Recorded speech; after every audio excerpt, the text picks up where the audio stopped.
Rise and shine. Pour yourself a cup of coffee and tune in to Good Morning Aurora. News, weather, and really cool interviews. Monday through Friday from 8 to 9 a.m. Good morning, Aurora. Good morning, Aurora. Good morning, Aurora. The time is now 8 a.m. You are listening to Good Morning, Aurora, the second largest city's first daily news podcast on Thursday, New Year's Eve. That's right. Today is the 31st. Good morning to you all. We're all getting ready to go into a brand new year here. 2021 is literally 1 second after midnight. So hope you guys are all ready. All right. So first and foremost, you should have, I hope you have, and you better have signed your business up for the Aurora business registration. That has been going on for a long time, and the deadline for that is today. So please, hopefully you guys got that done. Very important. This is the General Business Registration Ordinance, and in the age of COVID, that information is very critical, and it's life safety data. The registration process is easy, but we hope you got it done already.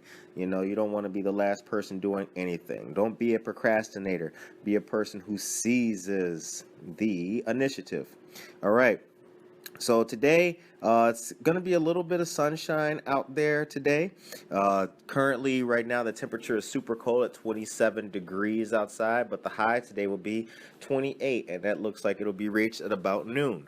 Okay, so we told you guys about a lot of these stuff going on with the Aurora Public Library, but before we get into that, we're going to let you guys know that there's going to be a lot of activity being predicted out there tonight, so please be safe in whatever you do. If you guys do go out, I don't know where on earth you would possibly go. You could do like your boy, just have some company over, a glass of wine and all that, and ring in the new year the correct way, but, to each their respective own. So whatever you do tonight, please be safe in doing it. The city needs all of you. All right. Lots of stuff coming up for the new year in regards to programs, initiatives, and really cool stuff. Shout out to the Aurora Public Library. They have a whole lot of very interesting information and programs that are going to be taking place this upcoming year.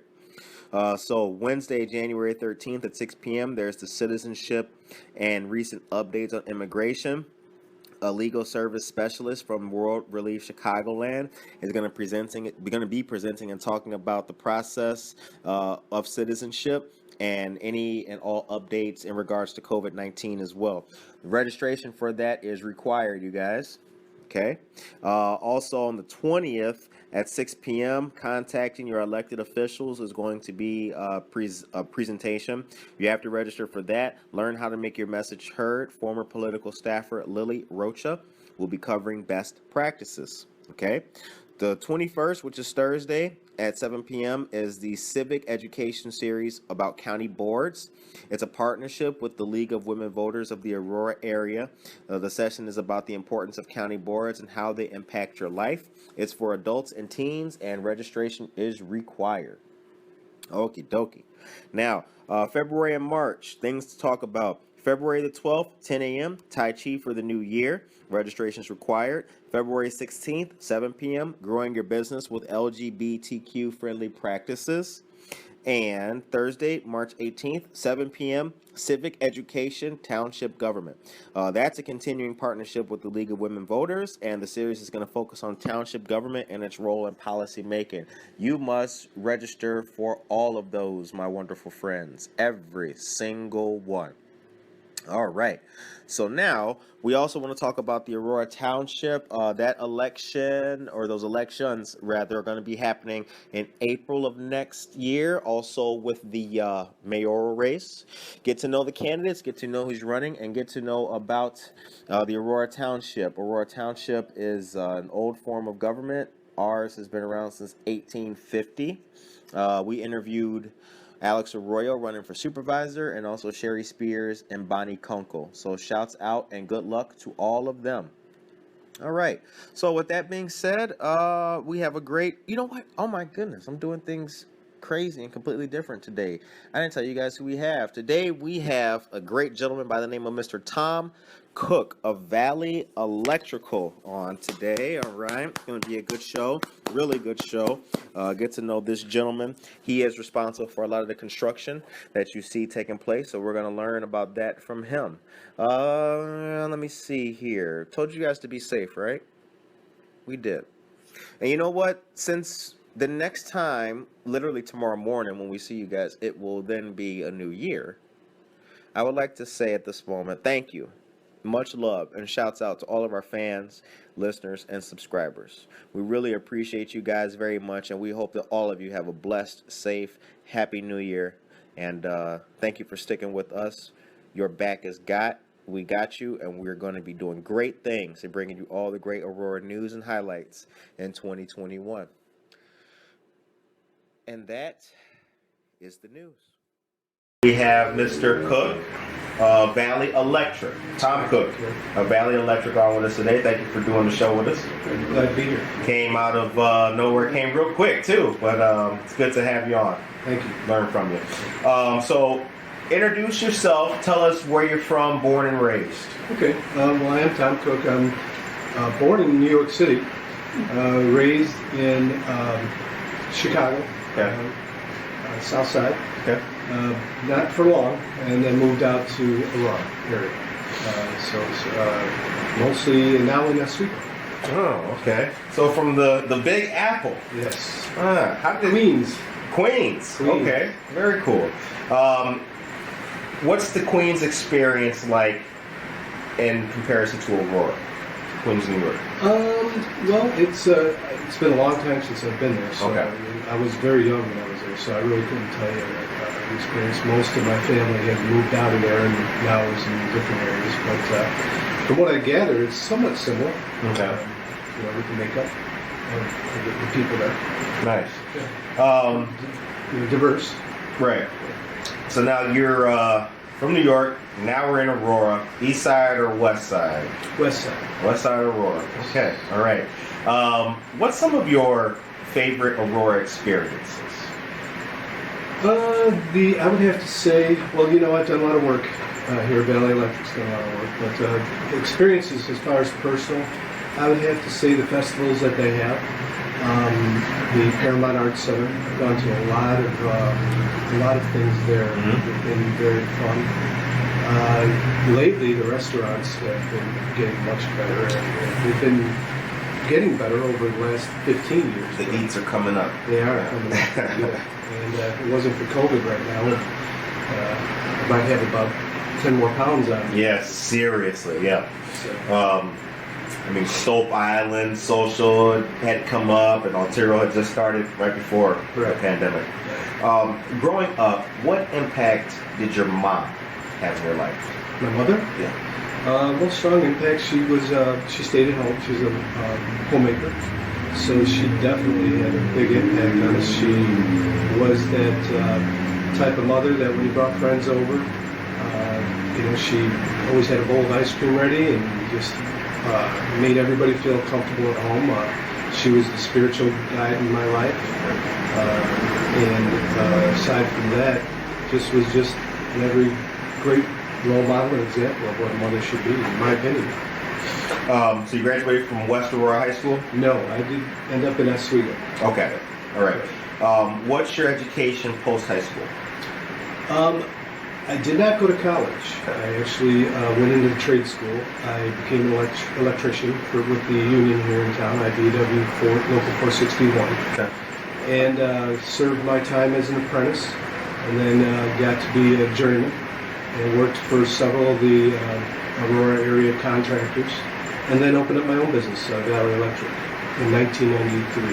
1993. Okay, very cool. Take us to the Tom Cook who is now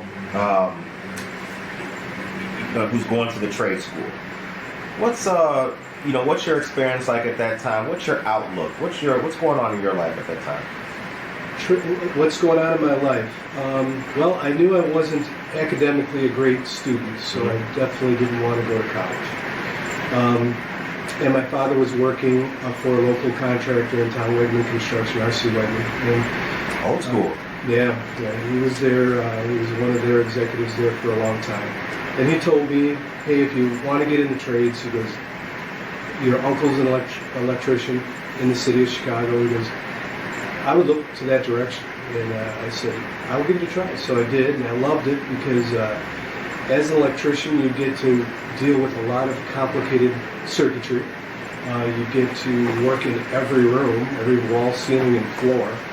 Outside too, with the street lighting and the things that we have. So being an electrician has definitely been a very exciting career from the trades standpoint, and definitely challenging and never a dull moment. You're not going to be in the same place for very long. Most jobs only last 6 or 8 months nowadays. So you get on a particular job, and if you're there for the duration, you're going to get a change of scenery. And that's nice, to be, and the pay is really good, and the benefits are very good being a union electrician. They have been historically, right? Yes, they have been. Right. An electrician is well compensated for his training, and the benefits are very good, retirement's good, and healthcare. Yeah. So it's been rewarding for me, and then naturally going into becoming an electrical contractor has been the same. Construction is construction. It has its challenges. Weather is one of them, and schedules, things like that. But all in all, very satisfying career. Is it like in the movies where you pull out the big blueprint and you're like, all right, guys, I need 2 guys up there right now? Is it like that in those contentious scenes in the movies? No, not really. We have a lot of good electricians out of the union, out of 461, and they, you can pretty much hand them a blueprint, go over it with them in the office. And then tell them how you looked at the project as an estimator, and but then let them use their own means and methods when they get out there, because sometimes the schedule might dictate we looked at it one way, and he just doesn't have time to, for instance, put all the conduit in the slab.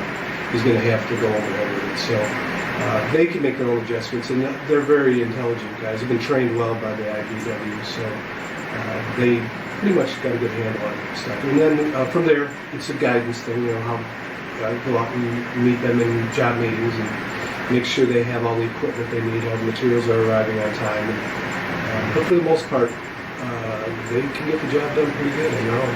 IBEW, International Brotherhood of Electrical Workers. Right. What's the benefit of being in a union? Many benefits. The top one is training, especially in 461. They will actually move you around as an apprentice. If they feel like you're maybe working with a particular contractor that does mostly residential, they will in 6 months move you out and switch you with another apprentice and make sure you get some more commercial experience. So you're working with bigger benders, pulling bigger wire. A residential electrician is very in high demand because they usually get to know all the circuitry very quickly. They work from the service on through putting on the last fixture and plate on the walls. But you do need to have that. As an electrician, you can be doing a multitude of different types of work. One would be voice data. Other would be fiber optics. Of course, power and light.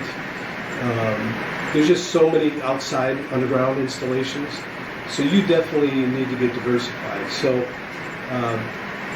the biggest benefit of being a union electrician is definitely the training. But then after that becomes the benefit part of it. You have, through a collective bargaining agreement, you have your union representatives keeping up with cost of living raises, along with additional training. As technology changes, they offer that. And then the benefit package. They have a board of trustees that sits there and helps the members gain equity in their future, so that when they're done at the end of a full career, they have something to rely on to be there for them to continue to build on. Right. And retire comfortably. What's the history of the electrical worker or electrician in in the American experience, in the American story? The history is, in my opinion, a good one. They got started in the late 1800s when electricity was relatively new, and it was dangerous, and the need for training was obvious, along with safety.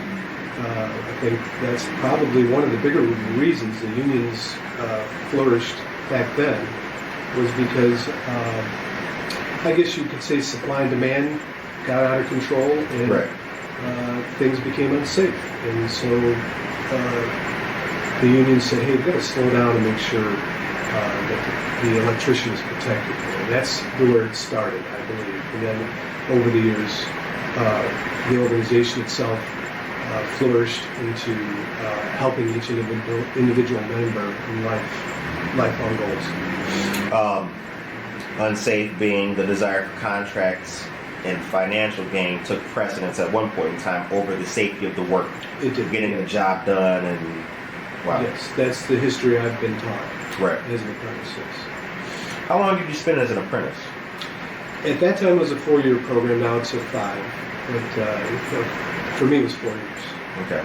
Something I've always been interested in, and I get to actually ask an electrician. This is cool. IBEW number 46? 461. 461. Where did the different numbers come from? Where is that? You know, that's a good question. I don't know. They know that, I think, as they got chartered.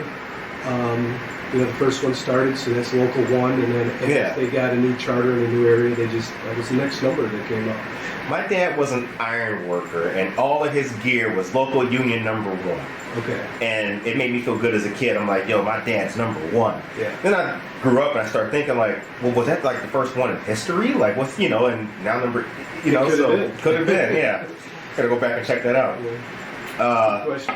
Now, what does an electrician, what's some of the, safety is always first paramount. What's some of the basic hazards that come with the job of being an electrician? Hazards, there's many, and one is the obvious, getting electrocuted. Right. Usually they're working with voltages that can't hurt them, but, well, I shouldn't say can't hurt them, but they're usually trained to know the scenarios not to get into to where it could hurt you. Okay. Like the easy one, standing in a puddle of water with a blow dryer or something like that. But it gets much more complicated, after that. One of the big ones, we're doing a job right now at Fermilab, and confined space is a big one. You're working in a manhole. If you get injured in a manhole, how are they going to get you out of that manhole? What if gas is collect inside? So you need to have ventilation, proper ventilation in there. Fermilab has another whole aspect, radiation. They're working around heavily radiated areas at times. So they have to wear the badges. They have to be aware of the hazards around them. But then the simple ones, scaffolding. They're in high places a lot, in boom lifts. How many times have you gone under that guy dangling over a streetlight and wondered, wow, I wouldn't want to be in that Yeah, you're not even looking at traffic because you're looking at this guy. Yeah. And that truck is right, it looks close to you, but you're up in that boom lift, it looks like a mile away. Right. And so there's just so many hazards that you have to be aware of. Trip hazards. I mean, construction in general is a very dangerous place to work, but being an electrician, it ramps up with the voltages as it gets higher. Then you get to high voltage and completely unforgiving. You have to know what you're doing. You don't get too many mistakes. Talk about the guys on the job sites. I see, from just a normal citizen's perspective, I see camaraderie. The B in IBEW. I see the brotherhood when the guys are together doing their thing. Talk about that. What's the culture like inside of the IBEW and amongst electricians? In 461, it's a smaller local. It tends to be exactly like a family. You got your one brother that's a radical. You got your other brother that's easygoing. You got one that's very smart, and one that's smart enough, and one needs some help along the way. but they all do work together. They take care of each other. They pool their funds and rely on a group of trustees that they've selected on their side. Management selects their side, and collectively together make decisions for the group as a whole. And so as a family unit, brotherhood, if you will, we grieve together. I mean, if there's a grievance, if a member is not happy with what's happening, he can take it in front of the Grievance Committee, which is made up both of management side, contractors in the area, and the labor side. And we sit down and handle it internally. We don't need outside attorneys or anything like that. We can, kind of like a family, we just deal with it at the dinner table and who's the most storied member or person in the electrician or electrical world? Is there a besides Ben Franklin? Yeah, well done. Yeah, besides Ben Franklin. Well, there's the name Tesla. Of course that name's out there. Fermi, where they get the name Fermi. Enrico Fermi. Yeah. Those are the old historical names, but I don't think there's really a dominant name of one person that we all look to as the electrical god. Or the, it's just evolved along the way, and it's gotten to be a very broad-based market. Doesn't seem to be, even with the onslaught of wireless technology right now, there's still so much work.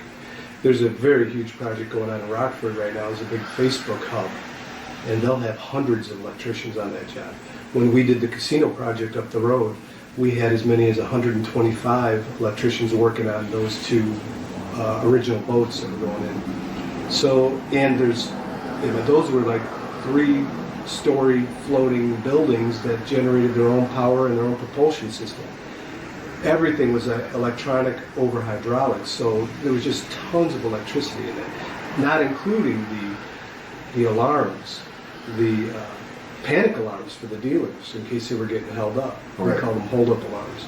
The cameras to see the different gamblers, the known cheats that are around. We had to be able to identify those guys.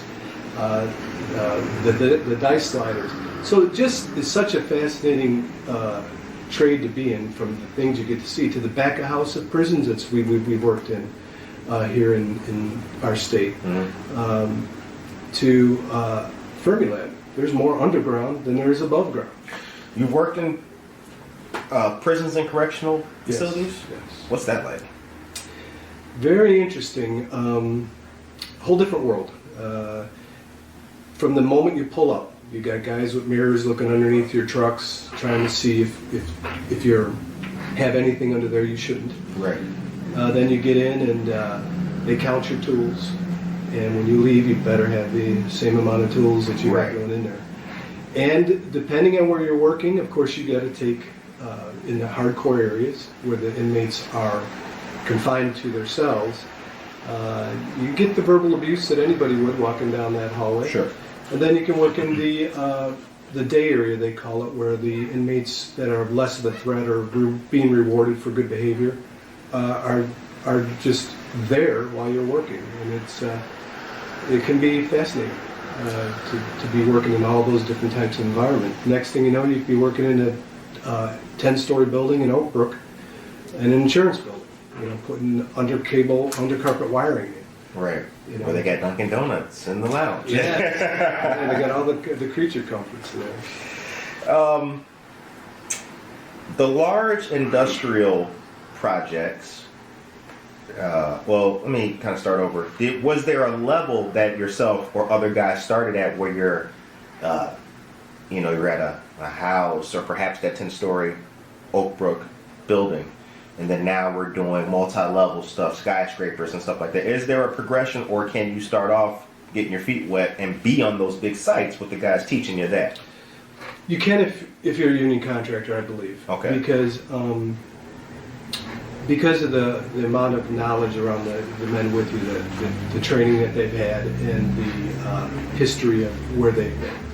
A good example of that would be the Leland, well, I call it the Leland Tower still, but it's Stope Island Place, I guess is what they call it now.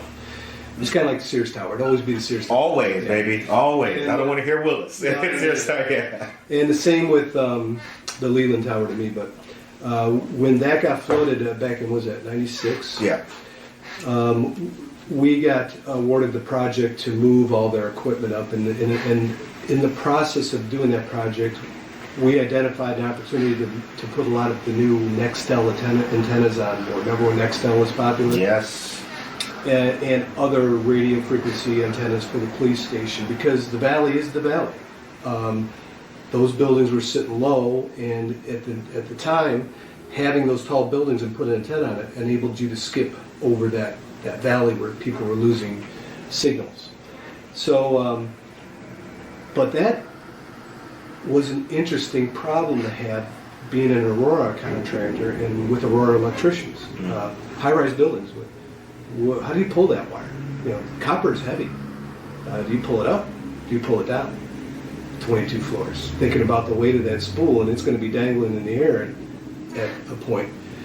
You have to think about that. Stop back and think of the mechanics of the whole thing. Of course, the obvious answer is you use gravity in your favor, but at the same time, you have to be careful. Gravity could not be your friend at that time. If it gets away from you, all that wire is going to go traveling straight down to the basement, and you better not be in that basement when it decides to all gather at the end. Holy cow! Right. So you have to have brakes on the reels. So yes, there's when you enter from that residential electrician mode to more of a commercial industrial, definitely different obstacles.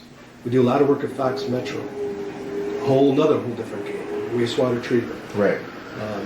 Different levels below ground, different pumps, different stuff like that. But so yeah, there's definitely. But not to take away from the residential electrician, there's all kinds of nuances to be efficient and effective. You really have to know old houses are built different, with balloon construction, than new houses. So you've got to know your stuff. A good electrician who's been familiar, there's a company in town here, Plaid Electric's done a lot of old work. And those guys are the experts in that kind of stuff. They know how to get through an old house pretty efficiently. The year is 1993. I'm 11 years old. Valley Construction is starting. Talk about getting your business established. What was that like? Easy, right? Easy. Oh, yeah. Easy. Tell us about that. Well, that was out of the basement with my wife and I. And there was some interesting times. Wanted to chart my own way. Had that burning desire. And so you learn the obvious struggles that a businessman has right from the get-go. You were a journeyman prior to this? I was a journeyman. Okay, at this time, yeah. A few years. But then comes cash flow issues. You know, I've got to pay my men weekly and not get paid for up to 90 days sometimes. Hopefully within 45. That's a realistic time frame.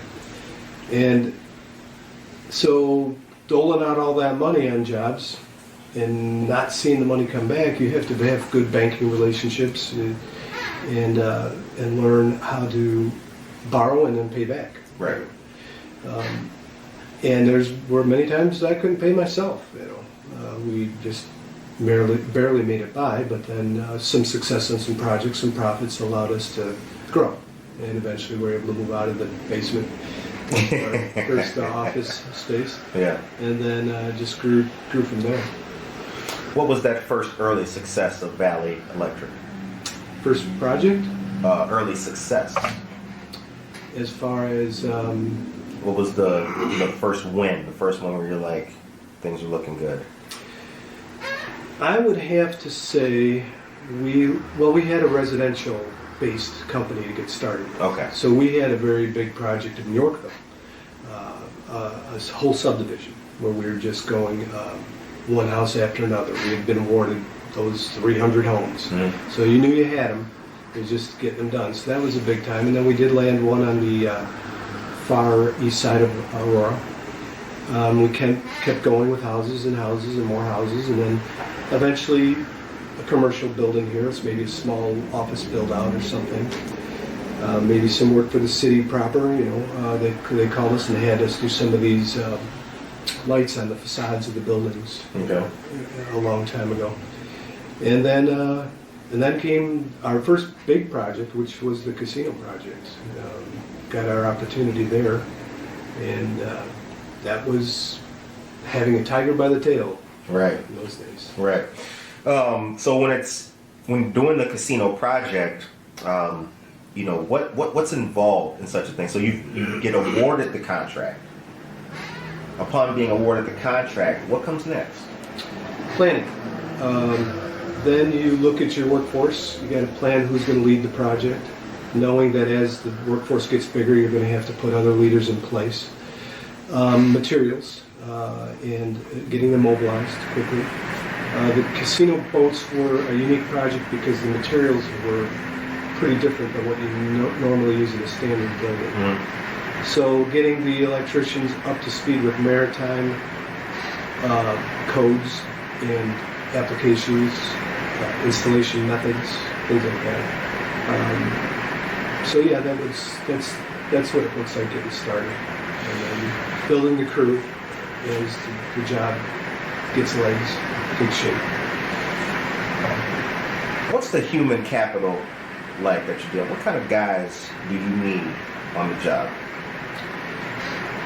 We need guys that have been well trained, which they get good training as an apprentice. After that, you need an electrician that's good at what he does, knowledgeable, stays current with new technology as it's being developed, but also can relate to our customer. The union electrician and the union electrical contractor have a very common and sympathetic interest to get work done in our area, but that also takes a good electrician to be able to balance that relationship with the owner, the architect, the general contractor. So he has to have a good personality too and know how to balance that. It can be difficult at times because schedules get tough. Sure. Demands are high.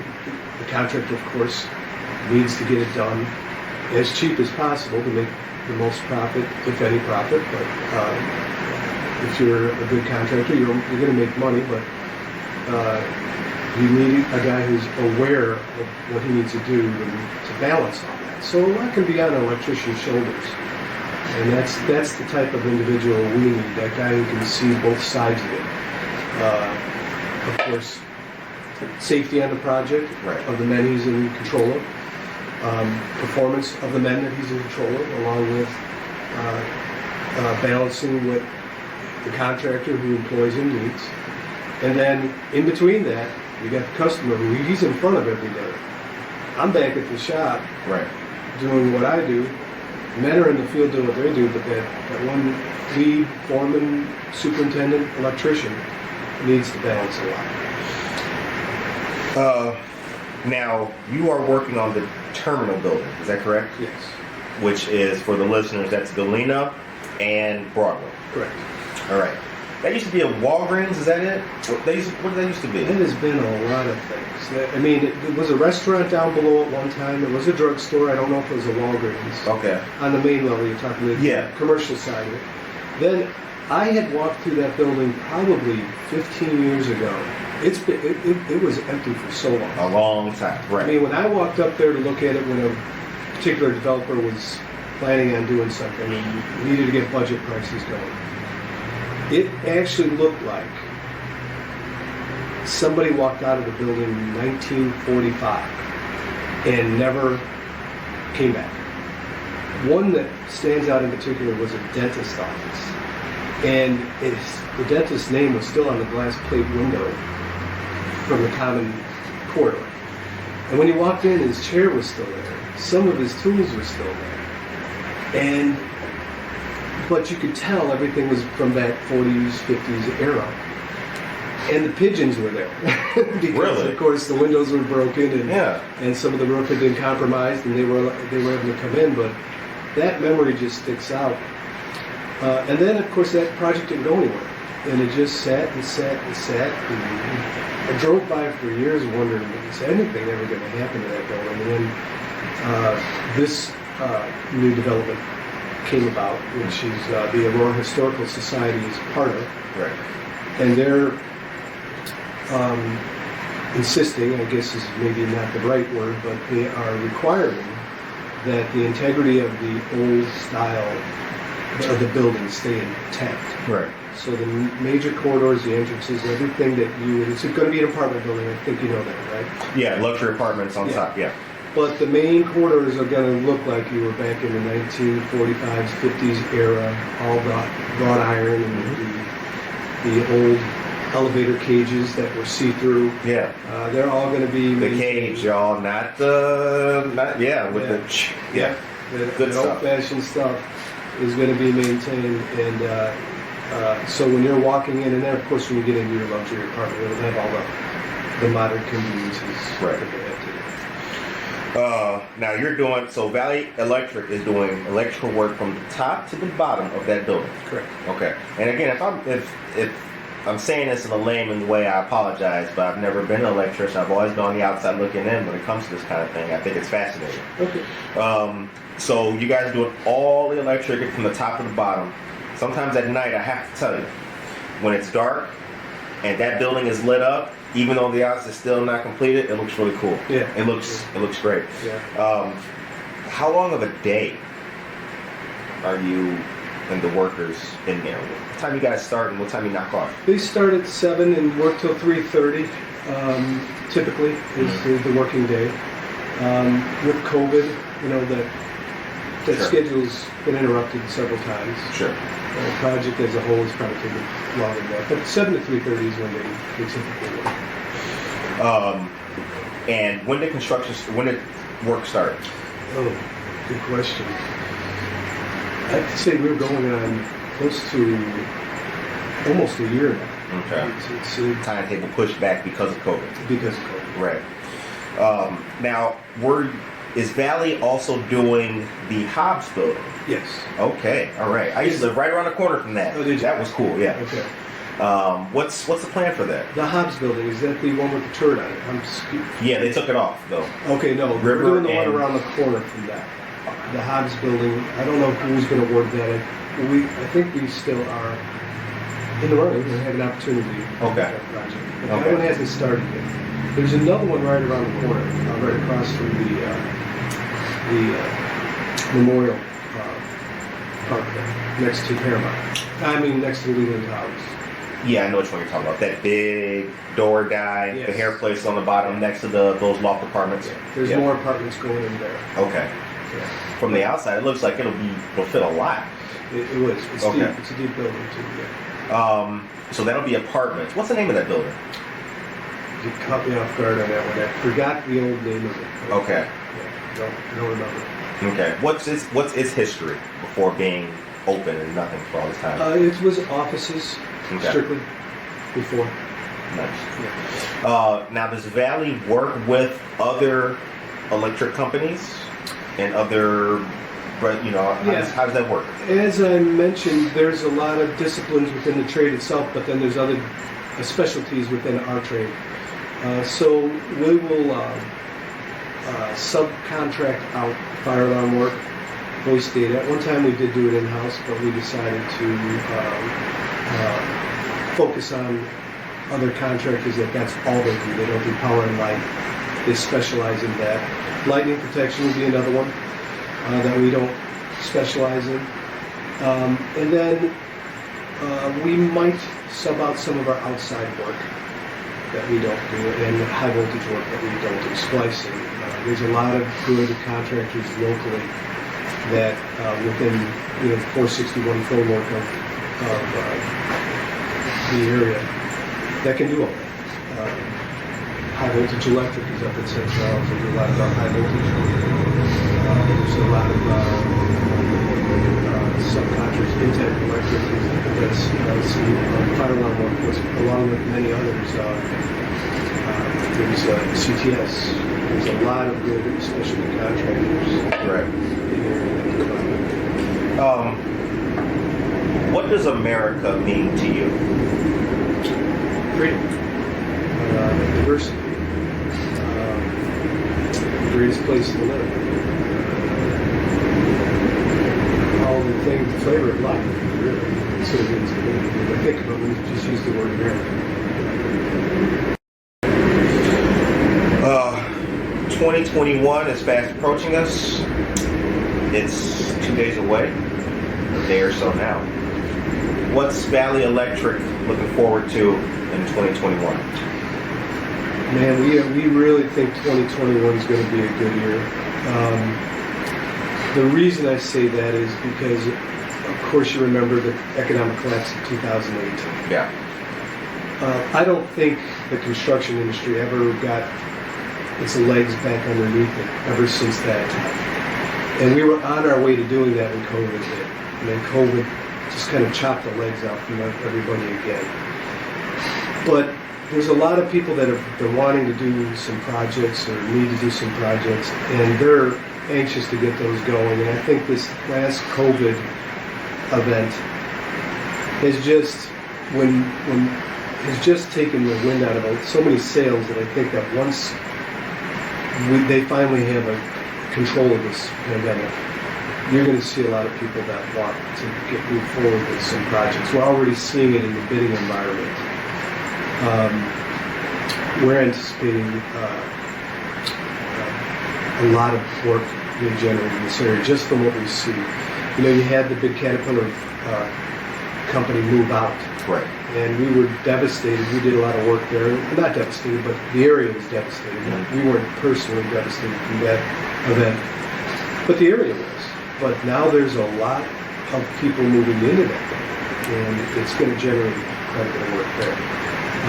You have the Facebook hub that I was telling you about in Rockford that, we of course share electricians, our area, and our guys will go into that area to do that work too. Yeah. But on top of that, there's so much more, I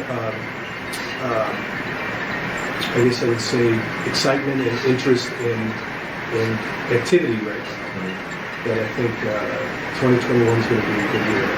It might take a little bit to get started, right? Until they get the herd inoculated, vaccinated, right? But I think after a short brief period in the spring, I think it's soon to. What do you like most about being an electrician? The technically challenging part of it. We did a solar field out in at Moose Heart this year, 8 acres, and that is, as you know, new technology. It's starting to get pretty common. Right. It's something that our guys had to sit back and say, hey, we've done this type of work before. What is this solar cell? Collecting sunlight, sending it through wires, and taking a place like Moose Heart and their self-generated electricity, merging it with ComEd's electricity. Right. It's a whole new type of thing. So those types of... To you listeners, that's our doorbell. But for those types of projects, keep you on your toes. Right.